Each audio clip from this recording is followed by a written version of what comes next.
Hello viewers, welcome to our channel. భారతీయుడి effect Game Changer మీద పడిందా? చూస్తుంటే అలాగే కనిపిస్తుంది. గేమ్ చేంజర్ సంబంధించి కొత్తగా కొన్ని వార్తలు వస్తున్నాయి. రామ్ చరణ్ ఈ గేమ్ చేంజర్ విషయంలో తన డెసిషన్ మార్చుకున్నాడని, ఇప్పటికే ఆయన షూటింగ్ కంప్లీట్ అయిపోయిందని చెప్పి డైరెక్టర్ చెప్పడం జరిగింది. అయినా సరే మరో డెసిషన్ తీసుకున్నాడని వార్తలు వస్తుంది. ఆ డెసిషన్ ఏంటి, దిల్ రాజు ఏం షాకిస్తున్నాడు ఈ సినిమా విషయంలో అనేది చూద్దాం. ఈ భారతీయుడు ఎలా ఎఫెక్ట్ చేసిందో ఈరోజు అందరికీ తెలిసిందే కదా. నిన్న సినిమా రిలీజ్ అయింది. నిన్న మంచి రెస్పాన్స్ అయితే పెద్దగా అందుకోలేదు. చూసిన ఆడియన్స్ ఓకే, మిక్స్డ్ రెస్పాన్స్ ఇచ్చారు. కొంతమంది బాగుందన్నారు, చాలామందికి ఈ సినిమా నచ్చలేదు. ముఖ్యంగా కంపేర్ చేసుకుంటారు కాబట్టి, ఆ క్లాసిక్ సినిమా భారతీయుడు ఫస్ట్ పార్ట్ తోటి దీన్ని కంపేర్ చేస్తారు కాబట్టి, సో ఖచ్చితంగా కొంత డిసప్పాయింట్మెంట్ అయితే జరిగింది. అయితే ఆ డిసప్పాయింట్మెంట్కి కారణం కూడా శంకర్ అతి తెలివే అని చెప్పేసి మనకి ఇక్కడ కనిపిస్తుంది అనమాట. అదేంటంటే, ఫస్ట్ పార్ట్ భారతీయుడు ఏదైతే ఉందో ఆ సినిమాలో కథ ఒక ఫ్లాష్ బ్యాక్, ఒక పొందిగ్గా, ఒక ఆర్డర్లో కరెక్ట్గా ఉంటుంది. కానీ ఈ సినిమాకి వచ్చేసరికి ఆ కథలో ఒక ఆర్డర్ కానీ ఒక పద్ధతి కానీ ఉండదు. యాక్షన్ సీక్వెన్స్లో old style of vehicle comedy లాగా క్రియేట్ చేసి ఆ మర్మకళని విలన్ల మీద ప్రయోగించడం కాకుండా ఆడియన్స్ మీద ప్రయోగించినట్టుగా చేశాడనమాట. ఆ మర్మకళ ఎఫెక్ట్తో తీసిన సీన్లన్నీ కూడా అదో రకమైన సీన్స్గా డిజైన్ చేసి వాటి ఎఫెక్ట్ పోగొట్టి కొంత ఆడియన్స్కి నచ్చకుండా పోయిందనమాట. మెయిన్ పార్ట్ మర్మకళనే కథకి కీలకంగా తీసుకున్నప్పుడు ఆ పార్ట్లోనే దెబ్బేసేటట్టు ట్రీట్మెంట్ ఇచ్చేశాడు శంకర్. సో దానివల్ల అందరూ ఆశ్చర్యపోతున్నారు. సో ఇదొక వెర్షన్. అయితే ఈ సినిమా కలెక్షన్స్ విషయం చూసుకుంటే నిన్న మిక్స్డ్ టాక్ ఉన్నా సరే ఈ సినిమా కలెక్షన్స్ ఒక 26 crores దాకా కలెక్ట్ చేసిందని చెప్పి వార్తలు వస్తున్నాయి. తెలుగులో అయితే ఒక 8 కోట్లు, అలాగే తమిళ్లో 16 కోట్లు కలెక్ట్ చేసింది. ఇక హిందీలో అయితే 1 కోటి దాకా కలెక్ట్ చేసిందంట. చాలా తక్కువ ఇది. సో నిజానికి విక్రమ్ సినిమా అయితే దాదాపు 50 కోట్లు కలెక్ట్ చేసింది మొదటి రోజే. అయితే ఆ సినిమాకున్న బజ్ కానీ, అందులో అది మల్టీ స్టారర్గా విజయ్ సేతుపతి అలాగే ఫహద్ ఫాజిల్ ఇట్లా ఒక మల్టీ స్టారర్గా అది డిజైన్ అయింది కాబట్టి ఆ సినిమాకి ఫుల్ బజ్ ఉండేది. ఈ సినిమాకైతే రిలీజ్కి ముందు ఎలాంటి బజ్ లేదు. తెలుగులో ఆడియో ప్రీ రిలీజ్ ఫంక్షన్ చేసిన, అలాగే తమిళ్లో కూడా బజ్ లేదు. ఇంకా చెప్పాలంటే తెలుగులోనే టికెట్ బుకింగ్స్ ఎక్కువ అయ్యాయి తమిళ్తో పోలిస్తే అనమాట. సో అట్లా శంకర్కి తెలుగులో చాలా విపరీతమైన క్రేజ్ ఉండటము, అలాగే కమల్ హాసన్ గత హిట్ కూడా అది కౌంట్ అవ్వడము, ఇవన్నీ కూడా తెలుగులో కొంత ప్లస్ అయింది. నిజానికి సినిమా బాగుండుంటే, మినిమం ఓ మోస్తరుగా అన్న బాగుండుంటే ఆడియన్స్ తెలుగులో నెత్తిన పెట్టుకునే వాళ్ళు, కానీ తేడా కొట్టేసే పరిస్థితి అయిపోయిందనమాట. అయితే దీనికి కారణం ఇక నిజానికి శంకర్ అతి తెలివనే చెప్పాలి. ఎందుకంటే ఆ కథ విషయంలోనే ఈయన ఏం చేశాడంటే, మనకు చూస్తే మనకు కనిపించేది ఏంటంటే, మనకు ఏమర్థమవుతుందంటే, ఈ శంకర్ మామూలుగా ఒకే కథ రాసి భారతీయుడు 2 కోసం ఆ కథని 2 పార్టులుగా చీల్చి భారతీయుడు 2, భారతీయుడు 3 అని చెప్పి 2 పార్టులుగా చేశాడేమో అనే అనుమానం కలగక మానదు. ఎందుకంటే ఈ భారతీయుడు 2లో పెద్ద కథ ఏమీ లేదు. ఫస్ట్ హాఫ్ అంతా ముసలైన ఎంట్రీ, తర్వాత ఫైట్లు ఇదంతా లాగి, తర్వాత సెకండ్ హాఫ్లో కొన్ని ట్విస్టులతోటి ఏదో మేనేజ్ చేశాడు. ప్రీ క్లైమాక్స్ ట్విస్ట్ కానీ అది ఓకే, కొంతవరకు వర్కౌట్ అయింది అనుకోండి. ఆ సిద్ధార్థ్ వాళ్ళ ట్రాక్ కానీ ఇదంతా. కానీ ఏదైతే ప్రీక్వెల్ లాగా మనకు చెప్పడం జరిగిందో ఆ థర్డ్ పార్ట్లో వస్తుంది ఈ సేనాపతి ఫాదర్ క్యారెక్టరు, ఆయన చేసే ఏదైతే ఆ యాక్టివిటీస్ ఉంటాయో అవన్నీ కూడా వస్తాయని చెప్పిన విషయం గమనిస్తే, ఎలాగైతే భారతీయుడు ఫస్ట్ పార్ట్లో ఇండిపెండెన్స్ సంబంధించిన ఫ్లాష్ బ్యాక్ ఉంటుందో, అద్భుతమైన సాంగ్ ఉంటుంది దాంట్లో, చాలా అద్భుతమైన ఫ్లాష్ బ్యాక్ అది. సో ఆ ఫ్లాష్ బ్యాక్ లాగానే దీంట్లో కూడా ఒక కీ ఎలిమెంట్గా దాన్ని పెట్టుకొని ఉండుండొచ్చు, ఒక ఫ్లాష్ బ్యాక్ లాగా సెకండ్ హాఫ్లో అని చెప్పి డౌట్ వచ్చేస్తుంది అనమాట. ఇలాంటి ఫ్లాష్ బ్యాక్ను రెడీ చేసుకొని చాలా అద్భుతంగా వచ్చిన తర్వాత అది షూట్ కూడా చేసుకుంటున్న క్రమంలో శంకర్కి ఇది మరీ ఎక్కువ లెంతీగా చాలా అద్భుతంగా వస్తుంది, కానీ లెంతీ పోర్షన్ అయిపోయింది అనే డౌట్ రావడము. రెండోది, ఈ సినిమా మేకింగ్ కూడా దాదాపు 6 సంవత్సరాలు పట్టడము, మధ్యలో కొంతమంది చనిపోవడము, ఆ సినిమా మేకింగ్లో కొంత యాక్సిడెంట్ అయ్యి అసిస్టెంట్ డైరెక్టర్ వాళ్ళు వీళ్ళు ఒక 3 వ్యక్తులు చనిపోయారు. సో ఇట్లా ఈ జరగడము, తర్వాత లైకా ప్రొడక్షన్స్తో కొన్ని ఇబ్బందులు, వీళ్ళు ప్రొడక్షన్కి సంబంధించి షూటింగ్ ఆగిపోవడము, వీళ్ళు కోర్టు కేసుల దాకా వెళ్ళి కూడా మళ్ళీ కోర్టు చెప్పడం. సో దాంతో ఆయన గేమ్ చేంజర్ స్టార్ట్ చేస్తూ ఆ గేమ్ చేంజర్ షూటింగ్ చేస్తూనే మళ్ళీ దీన్ని కూడా ఈ భారతీయుడు 2ను కూడా కంప్లీట్ చేయాల్సిన పరిస్థితి ఏర్పడింది శంకర్కి.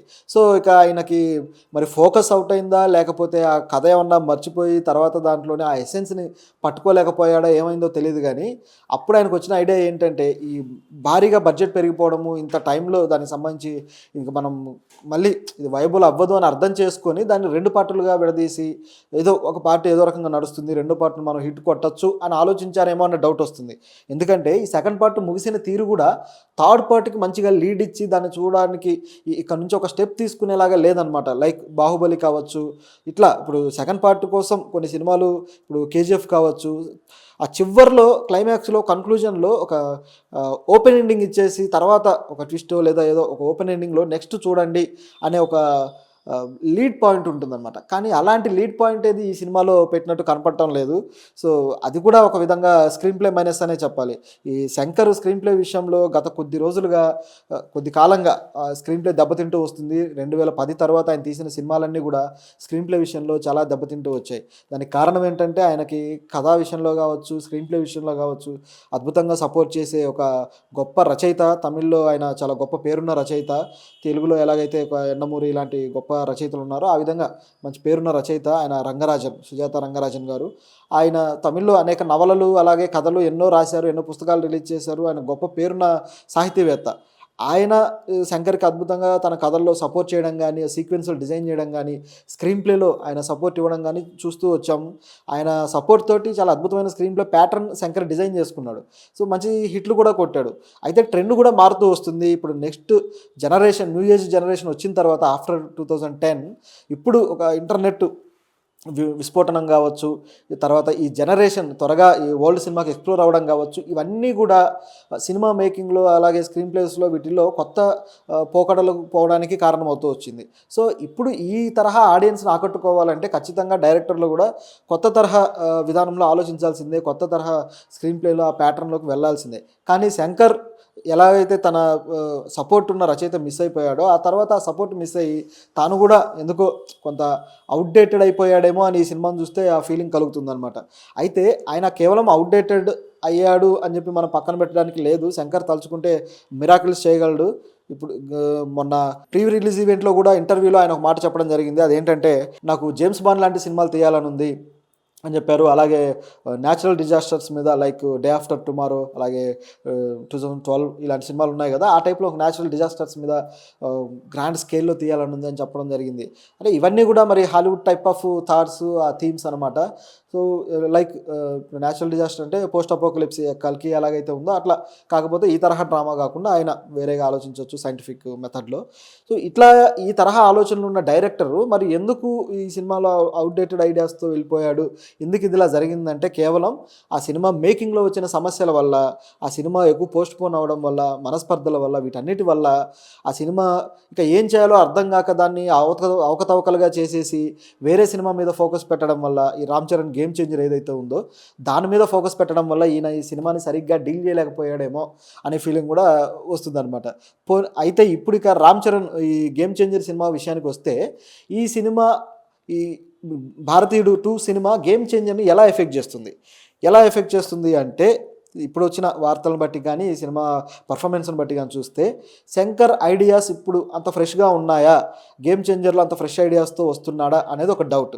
మామూలుగా గేమ్ చేంజర్లో అయినా ఒక కలెక్టర్ పాత్ర అంటున్నారు, తర్వాత పొలిటికల్ పార్టీ అని ఏదో ఫ్లాష్ బ్యాక్ ఇవన్నీ ఉన్నాయి. సో ఇవన్నీ చూస్తే ఒకే ఒక్కళ్ళు లాంటి సినిమా లేదా ఒక అపరిచితులు లాంటి సినిమా మనకు గుర్తురాక మానదు. సో ఈ తరహాలో ఉన్నప్పుడు ఈ సినిమా కథ విషయంలో ఇక శంకర్ డోకా ఏం లేదు. ఎందుకంటే ఈ కథ ఇచ్చింది కూడా కార్తిక్ సుబ్బరాజు, ఒక మంచి డైరెక్టరు. ఆయన చాలా వెర్సటైల్గా తీసే డైరెక్టరు. జిగర్తాండ 2 కూడా ఆయన మంచి కథతోటి హిట్ కొట్టాడు. జిగర్తాండ 1 ఇంకా వెర్సటైల్గా ఉంటుంది. సో కార్తిక్ సుబ్బరాజు ట్రెండీగా ఉంటూనే ఒక రూటెడ్ కథలను తీసుకొని ఒక డిఫరెంట్ ప్యాటర్న్లో వాటిని ప్రజెంట్ చేసే డైరెక్టర్ అనమాట. ఆయన కథ రాశాడంటే ఈ కథలో ఎలాంటి ఒక వెరైటీ అంశాన్ని పెట్టుంటాడు, ఎలాంటి అంశాన్ని డీల్ చేసి ఉంటాడు అనే అనుమానం మనకు వస్తుంది. సో ఇది చాలా మంచి విషయమే. కార్తిక్ సుబ్బరాజు రైటింగ్ వల్లే ఇప్పుడు ఈ సినిమా మీద హోప్ పెంచుకోవచ్చు.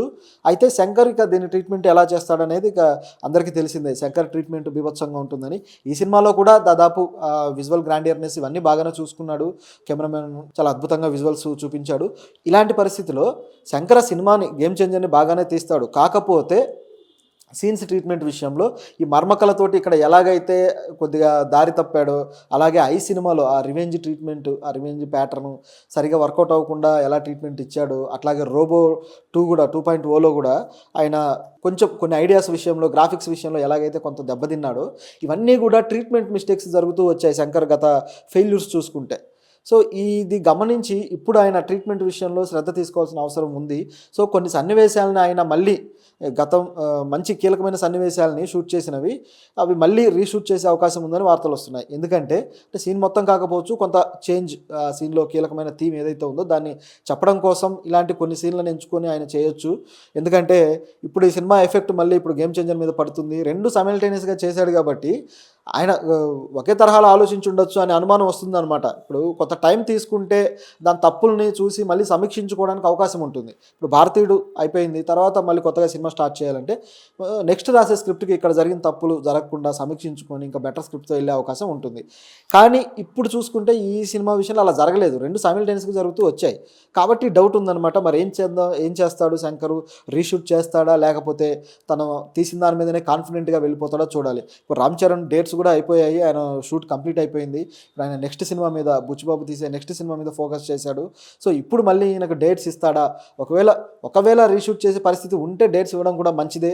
ఎందుకంటే సీన్స్ ఇంకా బెటర్‌గా వస్తాయనుకున్నప్పుడు, తన తప్పులు సమీక్షించుకొని తీస్తున్నారు అనుకున్నప్పుడు, ఆ సినిమా క్వాలిటీ కోసం, సినిమా బాగు కోసం చేసే పని కాబట్టి, సో ఇంకా ప్యాషన్‌తో పనిచేసే నటుడు 'రామ్ చరణ్'. సో ఆ డేట్స్ ఇవ్వాలని కూడా మనం ఆశిద్దాం. సో నెక్స్ట్ సినిమా మాత్రం శంకర్ మళ్ళీ కమ్‌బ్యాక్ ఇచ్చి అద్భుతంగా మళ్ళీ తన స్టాండర్డ్‌ని చూపించుకోవాలని కోరుకుందాం.